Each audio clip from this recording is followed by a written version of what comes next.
रसोई से कांच का गिलास टूटने की आवाज सुनकर दादी माँ विमला सुमन पर गुस्से में बरस पड़ी। इतनी बड़ी हो गई लेकिन ढंग नहीं आया।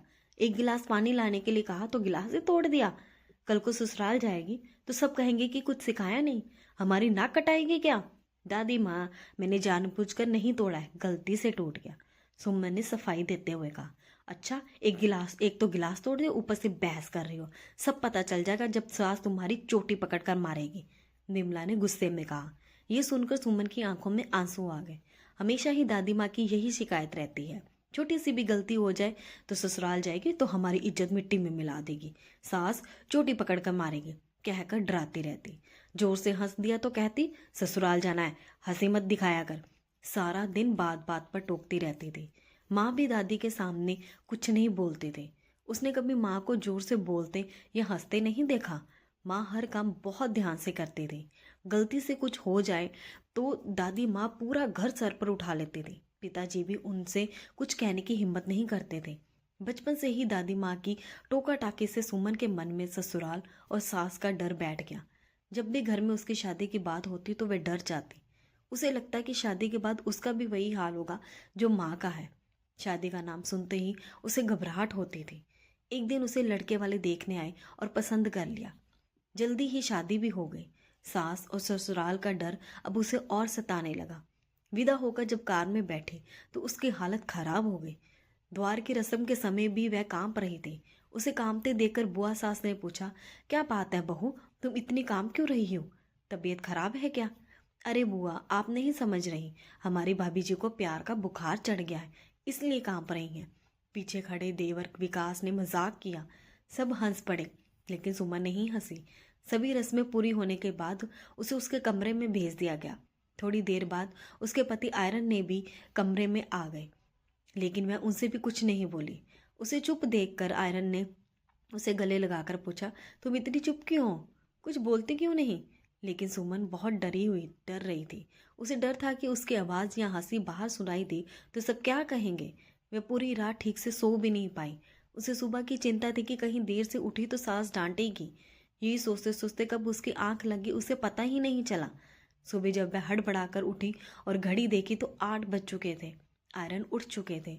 डर के मारे उसकी आंखों में आंसू आ गए। तभी दरवाजे पर दस्तक देते हुए उसकी ननद अनु की आवाज़ आई, भाभी, अगर आपकी नींद पूरी हो गई हो तो उठ जाएं, सब आपके हाथ ही चाय पीना चाहते हैं। सुमन के रोने की आवाज़ सुनकर अनु अंदर आई। उसने सुमन के आंसू पोंछते हुए कहा, सॉरी भाभी, मुझे नहीं पता था कि आप इतनी इमोशनल हो, मुझे मजाक करने की आदत है। फिर बाईं आंख मारते हुए बोली, मैं भी पूरी पागल हूँ, आप पूरी रात जगी हो और मैंने आपको डिस्टर्ब कर दिया। सुमन ने अपने आंसू पोंछते हुए कहा, दीदी, मैं आपकी बात से नहीं रो रही हूँ, मुझे डर लग रहा है, उठने में इतनी देरी हो गई है, कहीं माँ जी नाराज तो नहीं होंगी? हंसते हुए अनु ने कहा, भाभी, आपने तो मुझे डरा ही दिया था। वैसे तो यहाँ सब लोग जल्दी उठते हैं, लेकिन कभी कभी देर हो जाए तो कोई बात नहीं, लेकिन रविवार और छुट्टी वाले दिन सब आराम से उठते हैं।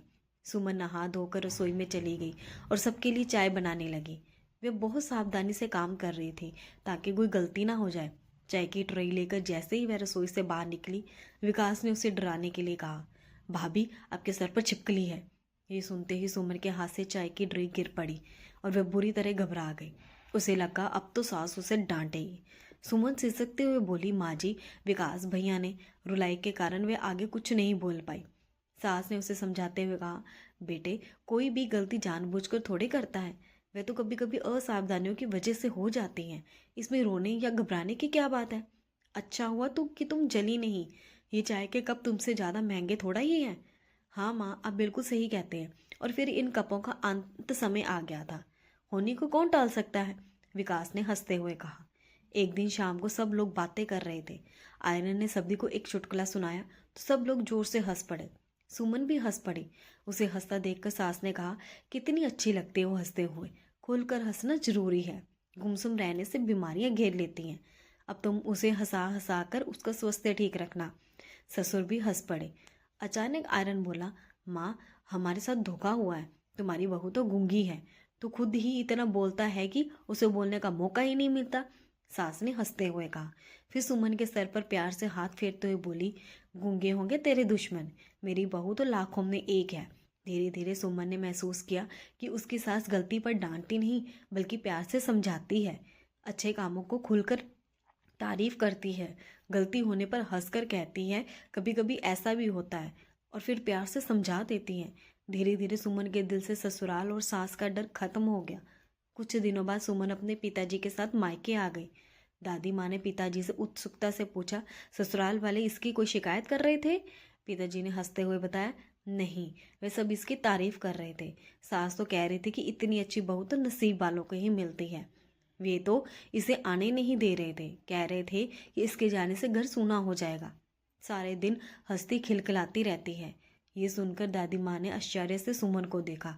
सुमन ने दादी माँ को गले लगाकर रोने का नाटक करते हुए कहा, और हाँ, मेरी सास रोज चोटी पकड़कर मुझे मारती भी थी। ये सुनकर दादी माँ सहित माँ और पिताजी जोर से हंस पड़े। ये कहानी आपको अच्छी लगी तो चैनल को सब्सक्राइब करें।